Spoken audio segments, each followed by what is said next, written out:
Okay, I think we will get it kicked off and to kind of, oh, there's Ian. And I think we're just waiting on Brittany, but we'll go ahead and get started. I do want to, up top, thank everybody for being here. I want to make sure you can all hear me pretty well. Yes, good. Okay. Missy, would you do the honors of kind of kicking us off? Happily. Good morning, everyone. I cannot tell you how excited all of us, not just me, but how excited all of us are to be here today, to be in this moment, in this week here at the Community Foundation, because it is a really important milestone. I know you guys all have a very full schedule, so the fact that you've agreed to lend your time and your energy and your expertise to this process means a lot to me personally and to the board of the Community Foundation. We've been making grants as an organization for more than 25 years, but this is the first time that we've convened a regional community-led grant selection committee in this way. So you're helping us blaze a new trail, and it is something that we feel like is going to impact the philanthropic ecosystem for years to come. So you're giving us a new baseline that we've never had before. I think you know this, you're representing something bigger than yourself. All of your expertise collectively is going to help to shape this selection process and is going to give our community some confidence in not only how grants are going to be ultimately administered, but I think it's going to give them some confidence in the work that nonprofits are doing in the community. And speaking of our nonprofits, behind every proposal is an organization that is helping a family, helping a neighborhood, helping the school, and addressing real community needs. I know you all know that, but for me, I think it's an honor to be a part of this process, to be able to elevate and celebrate that work. And of course, our goal isn't just about getting to the finish line. We've said constantly throughout this process that we want to do this to move resources into the community, but more importantly, we want to use this as an opportunity to do some R&D into Acadiana so that we are really learning about the work that's happening, the organizations that are doing that work, and how we can support them. So thank you seems really trite, but you are helping us build something new and something innovative for Acadiana. And again, it's not just about this grant cycle, but this is also something that will help to inform and influence how individual donors and families are going to give too. You're going to be doing a lot of the legwork that will tee up for them opportunities to make investments. So we are so grateful that you're here. We are very excited to learn alongside you and look forward to working with you in the weeks to come. So thank you guys for saying yes.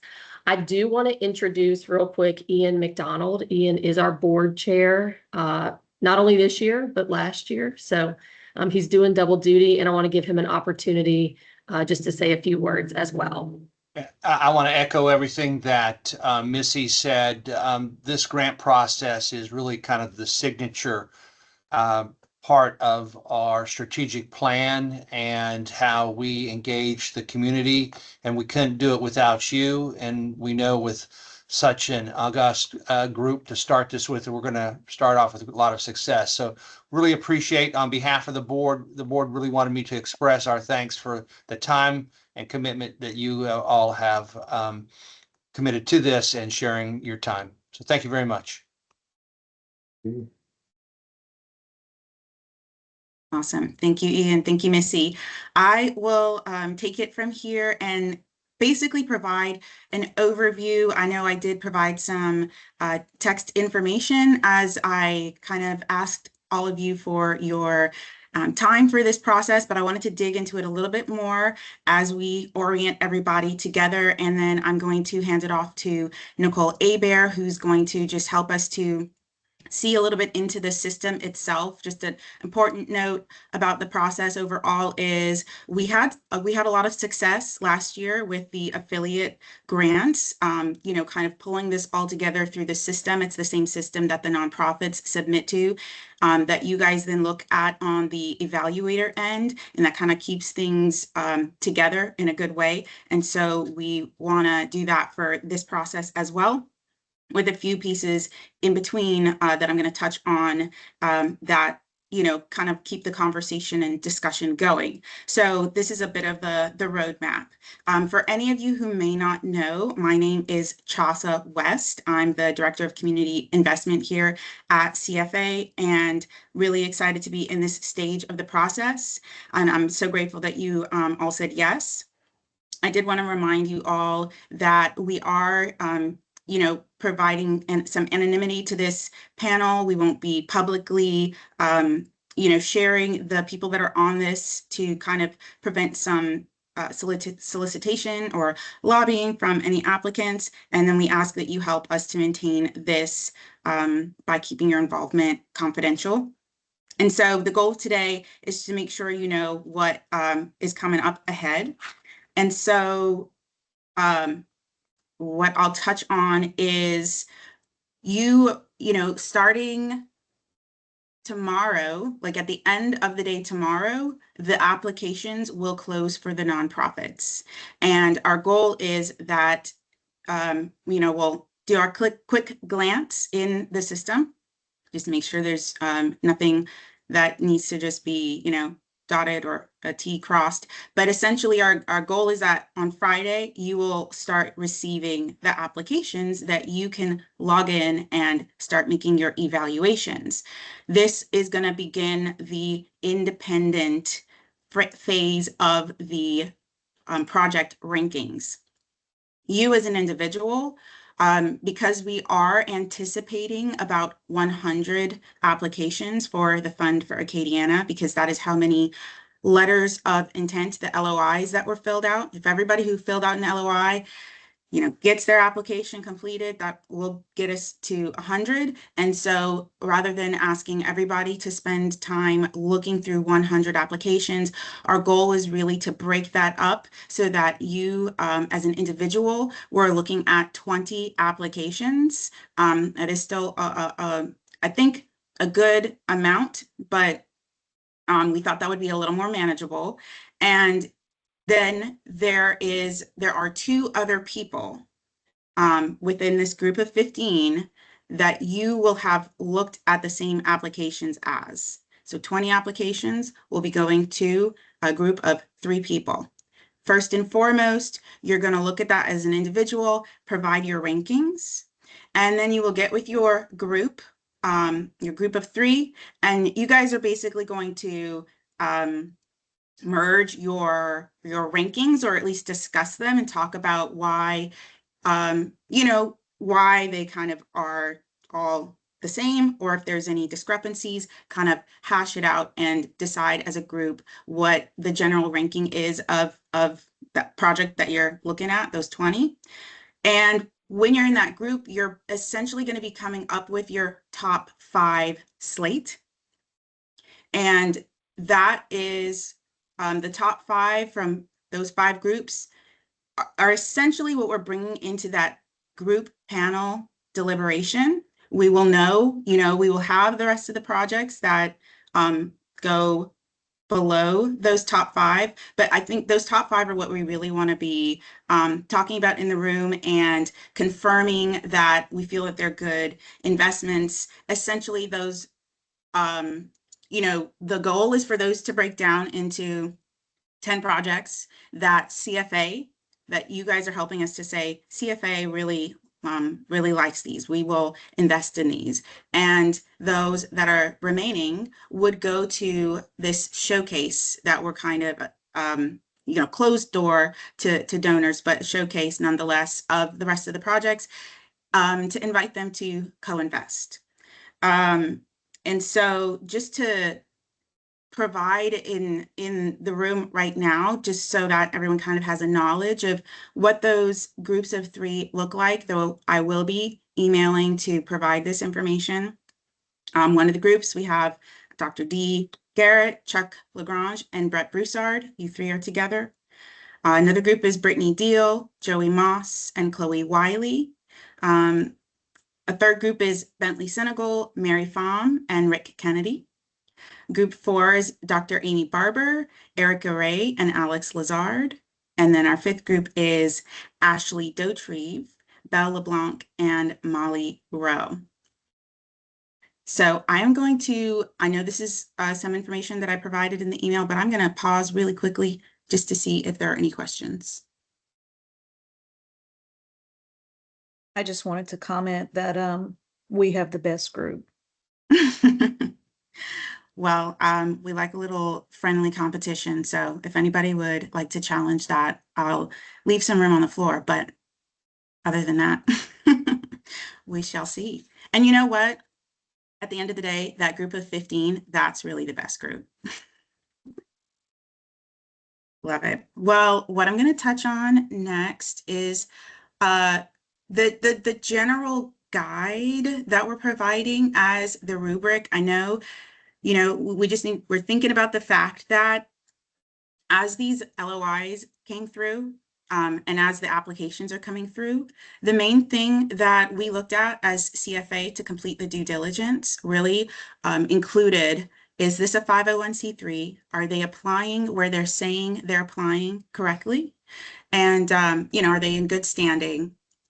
And essentially, that means that there is a wide variety of project types, of focus areas. So for the Fund for Acadiana, we did not preset any hard and strict lanes to say that your application could only be in, let's say, education, right? We wanted to welcome a number of projects and gain some insight into what's going on in the community. And so that does mean that there is a wide variety of types of projects. And, you know, what we will see is probably that there's a variety of quality of projects. And so we are really, you know, using this group to help us to set the standard and set the tone of the types of projects. And so with that in mind, I'm pulling it over here. Can you guys all see kind of a Word document? Yes, okay, great. So just to run over a little briefly, because you will also see this rubric when you are in the system for each project that you're looking at and scoring. We kind of made a 1 to 5, and these three main buckets of you know, the criteria that we're looking at are systemic impact, problem solving depth, and then the feasibility / execution of a project. Systemic impact kind of covers two things, because we are looking both at projects that may be serving, you know, needy populations that are vulnerable or underserved. We also may see some projects that are, you know, maybe we'll call them quality of life projects and, you know, elevate the community overall. And so that is, you know, we'll probably end up at the end of the day with a mixture of both of those projects as what we invest in. And so as you're looking at those systemic, you know, kind of projects, a 1 to 2 is generally going to serve the broad population without a clear goal and providing little context on why the project is needed or who benefits. 3 to 4, a project identifies a specific population or creates a clear, tangible improvement, and the need for the project is compelling and well-planned. And a 5 top project would be demonstrating a deep, intentional commitment to improving lives, whether through focused support for those who are most in need, or providing a significant high-quality improvement to the broader community. Under problem solving, we would see maybe a 1 to 2 is a project that is off the shelf. It doesn't explain how it overcomes specific barriers. 3 to 4, a project design shows that the organization understands the unique daily hurdles of the population served and has adapted the project to be accessible and effective. Or 5, the proposal shows profound insight, or reflects something that might be co-created, you know, with the community it's serving, that they've listened to the target population. We do have a question within the application that, you know, if they're able to answer it, they would be answering, how did you come to this project or this program? You know, what conversations have you had in the community that have guided you towards a project like this? You know, perhaps not everybody will be able to answer it to the same ability, but for those who show that insight, I think that really does show that they've engaged with the community. And then lastly, feasibility and execution. So 1 to 2 is the project plan is generic, or maybe it lacks a timeline and the outcome is maybe missing or too vague to track. A 3 to 4, the organization has a clear plan and some milestones and relevant ways to measure the impact. And a 5, the plan is robust, time-bound, and highly practical. They have a clear outcome and a realistic way to report on that success. And so again, that is a question that is directly in the application. How do you plan to measure this? Now, again, as you're hearing this and you're then looking at a project, just kind of keep in mind, these are guardrails. We will have that discussion in those subgroups, and then in the full group deliberation, where, you know, notes that you may have made as you are individually looking at these projects may come to the top, and you know, we're taking all of that into consideration. But essentially what it boils down to is, once you created those scores and you're agreeing on those scores with your subgroup, that'll give us an idea of, you know, where are these projects sitting? Are we at a 13 to 15 because they got a high number of scores across the board, meaning it's an exceptional project, well planned, deeply insightful? Is it a, you know, 10 to a 12, solid, clear plan or clear focus and a workable plan? Or is it a 10 or below? And like we're saying, for this group to know, that does not necessarily mean it's a bad project. It just may mean that in the current state, it doesn't align. And those we are going in the direction or encouraging those to be marked as a decline. Again, we will have all of the applications in the room with when that final discussion happens. So if there's something that really needs to be stated about one, we can take that opportunity. But once you, as a group, have these overall scores because of the scores that you're putting together, you know, you're going to be able to say fund or hold, because we want some good discussion, or decline. You'll see when Nicole goes over it in a little bit, there's going to be some space for clarifying questions you may have within these different stages in the process that we could bring back to the nonprofits, and a space for notes. So I will pause there now to see if there are any questions on that. I know it's a lot of information. I have just a general question. Yes. If we're looking at this criteria for the programs, how do we approach an organization that might have a great program on paper, but they're 1 to 2 years old? So there could be, would that be under, would you take that under consideration under the capacity scoring part of the process?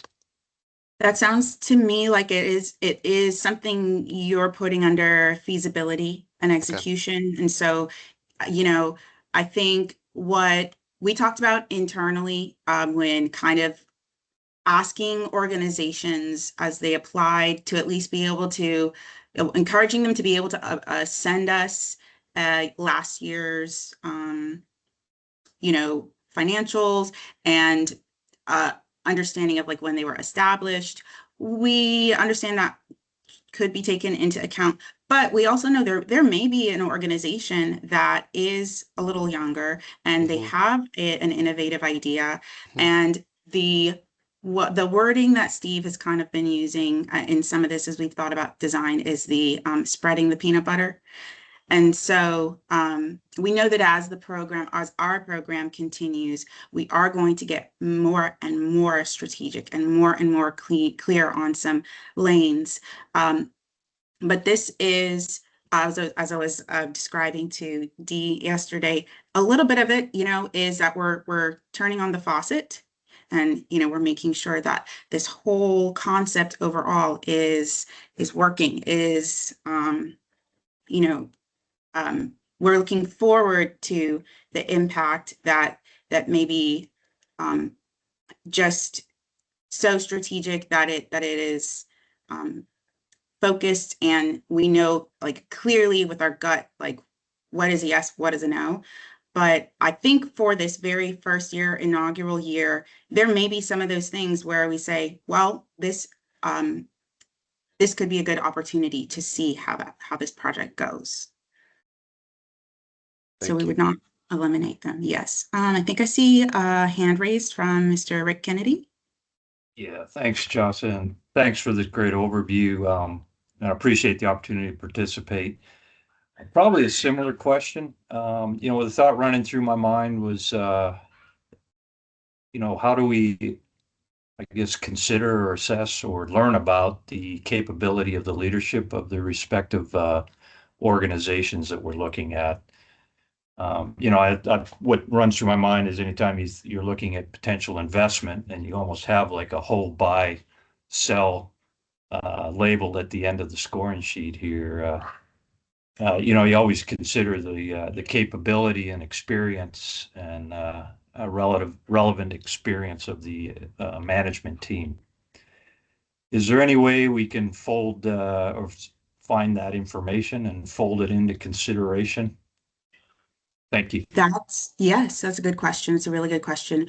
We have asked, so on a just surface level of information you can see when you're looking at an application, we have asked for them to share, board members.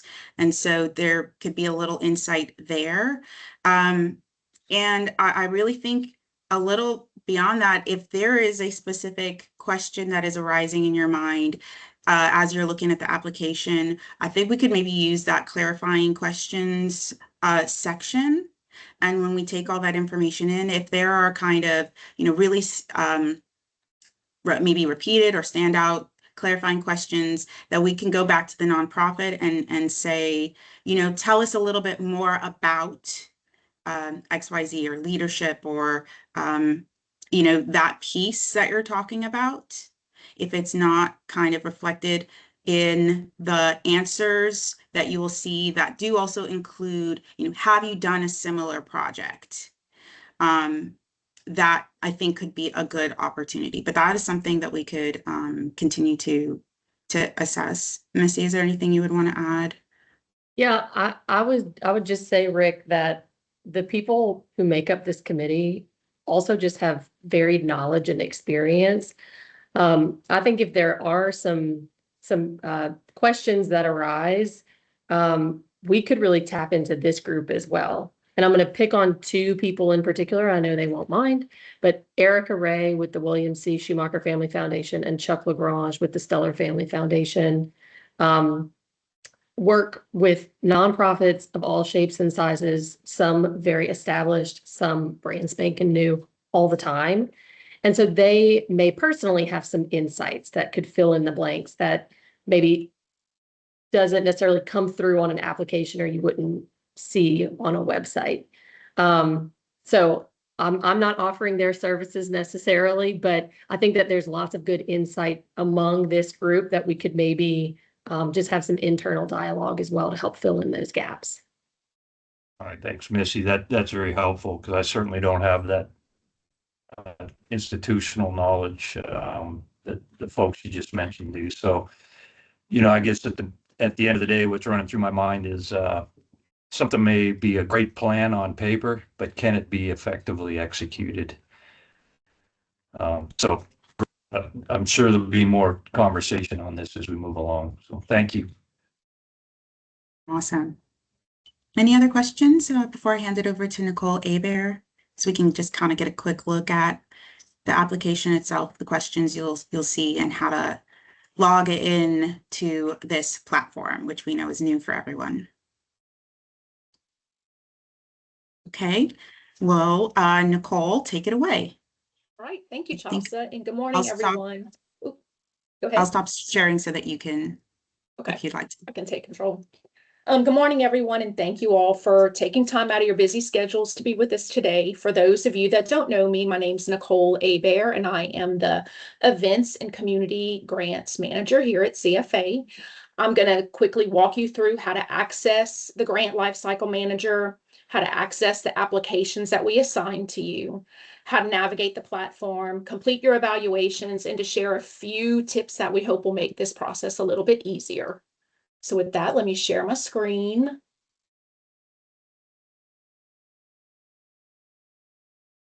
Okay, can you all see the login page? Okay, perfect. So we're going to go ahead and start with logging in.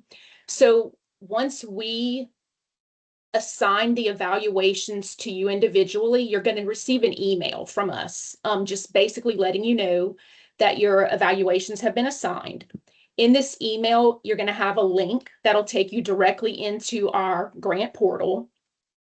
In that email, we'll also include a temporary password, and we're going to attach written step-by-step instructions. So basically everything that we're going through this morning will be included in the email as well. So you'll be able to reference that throughout the process. When you enter your email address here, you're going to also enter your temporary password. And that once you log in, that's going to prompt you to create your own password. So we're going to go ahead and log in and look at a kind of a test application that we did. Okay, so this is basically your dashboard. You're going to see, let me toggle through here. This is just an example because we don't have an example to show you in our system. So when you log in, you're going to see this red bar, and it's going to be a complete red bar throughout the whole system. And that's going to show you the number of pending applications that you have assigned to you. So you should all see 20 here.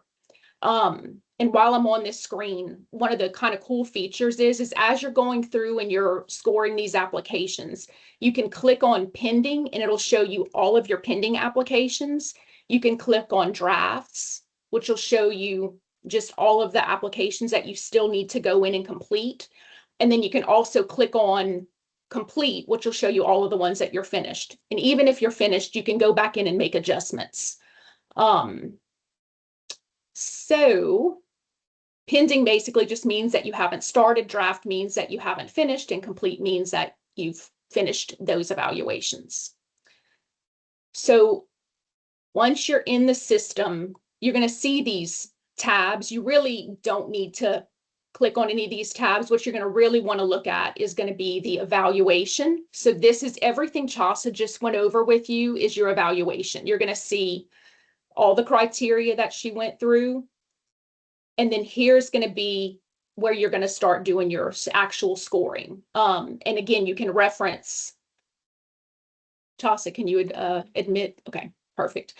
You'll be able to reference what a 1 through 2 means, what a 3 through 4 score means, and what a 5 score. So then you'll just go in, you'll decide this one's going to be a 4, you'll click 4. Same for the questions about problem solving depth, you'll rate that one. And then this is where you're going to do your individual recommendations. Chaucer also mentioned you can have an opportunity to write clarifying questions. Any questions that y'all can think of that were not addressed in the application, you can go ahead and insert those there. Chaucer and I will then go back to the nonprofits.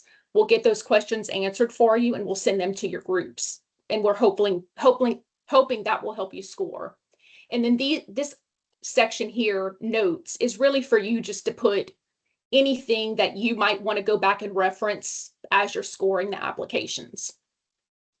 So this is going to be on the left side. On the right is the actual application for the organization. So this gives you an opportunity to go through and read all of the questions and how all the nonprofits answered all of these questions. There's going to also be, I'm scrolling down, supporting documents. You can click on any of the hyperlinks for supporting documents here, and that will open it sorry, that's going to download it onto your computer. So then you can open those documents here. Another way that you can look at your application packet is to click on this button here called Application Packet. If you click on it, it's going to do the same thing as the supporting documents. It's going to download the full application for you to, you can print it out, you can write on it. Basically, just do whatever you think is going to help you go through these applications as easily as possible.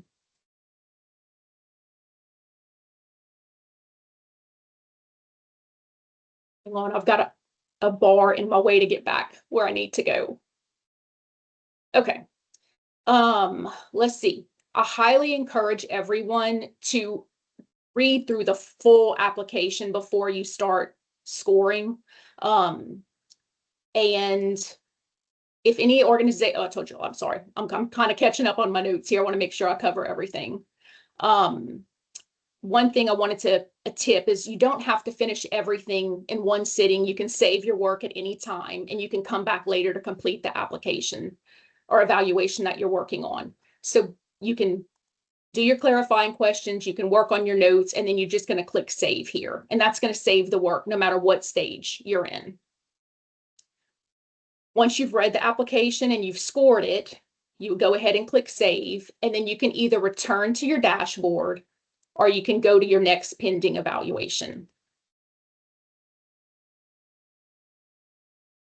The notes again is just a great place for you to jot down strengths, concerns, or reminders as you're going back to compare multiple applications. A few best practices I wanted to just quickly mention before I wrap up is, again, read the entire application before you assign scores, review any supporting documents that are included, use the notes section if that helps you to compare applications later. Don't feel like you have to finish everything all at one time. And most importantly, trust your judgment. There isn't a perfect score. We're looking for thoughtful, consistent evaluations based on the criteria we've provided. And in closing, that's really there is to it. If the system is very user-friendly, and I think once you've completed your first evaluation, you'll find the rest will go very smoothly. If you have any questions throughout the review period, don't hesitate to reach out to me or Chasa, and I'm happy to answer any questions if you have any. I'd like to ask for unanimous consent to not approve this grant. It seems like there's a conflict of interest with the person on this grant. It's a pretty funny grant application, Chuck. Mm-hmm. I don't know why you're saying that, Chuck. Come on.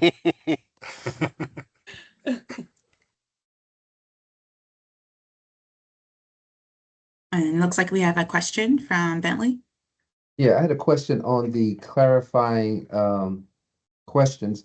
You said that you're going to contact the organization and let us know. You're going to let us know through this platform or through email, so I know where to be looking for answers. And I get a lot of emails, or where would I look to find those answers? So So you need, go ahead, Chelsea. Oh, I was going to say through the process, you'll have that individual ranking that you're going to be doing. You can add clarifying questions there. We will take those rankings, we will take the clarifying questions, and we will be providing it back to you as a report. So that'll be like a email to you and your group. Email. So Okay. you can see all of the questions that the people in your group asked and the answers to all of those in kind of one thing, as well as the scores carrying over. And that's what you can have with you, or should have with you, when you have your group conversation to then, give that group score. To answer a small question there that Dee asked me yesterday after the EC meeting, that group meeting, you guys you can meet in person, you can meet virtually if you need to, if you would like to. That we will, defer to you in your group setting, how you guys want to deliberate as those three. And if you want to kind of reach back out to us and say, can we use the CFA small boardroom to kind of chat, that's something we'd really love to be able to provide for you guys as well. But yes, when you're sitting there with your other two people, you'll have all that in front of you.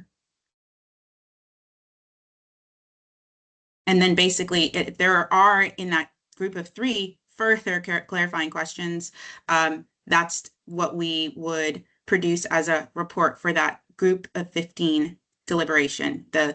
Any remaining questions, the answers to those, and the group scores that we're taking into that big group discussion to kind of give us almost like that pre-ranking.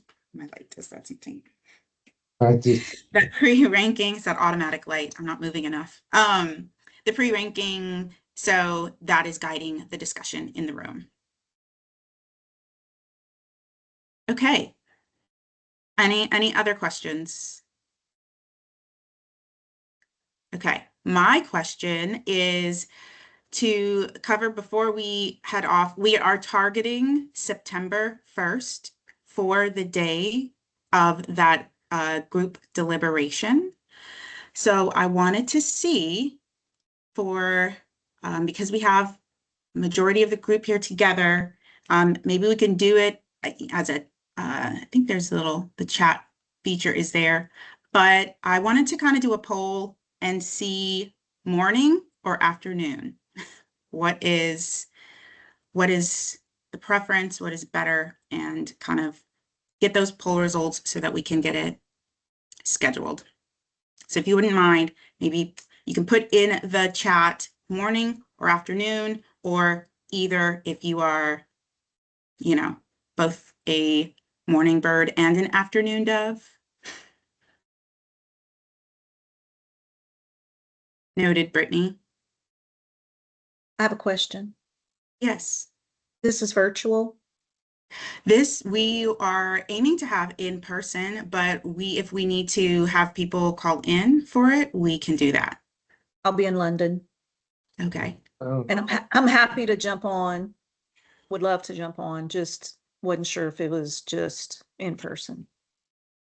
So it doesn't matter. I mean, I'll drop it in, but I'll make it happen. Awesome.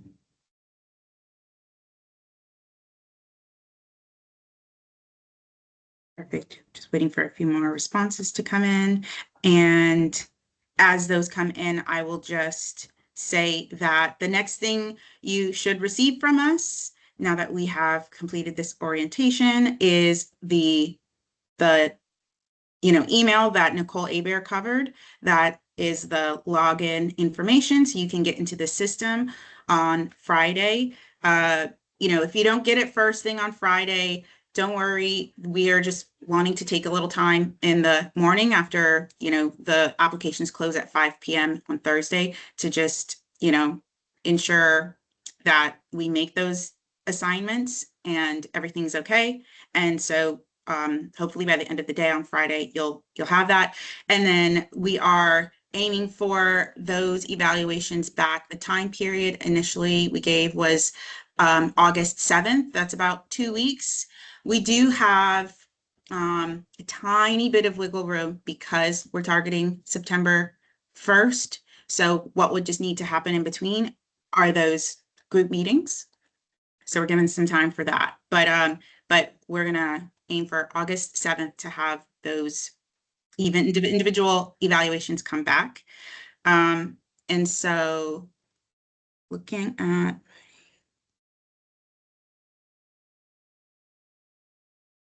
it's almost kind of looking like an even split, but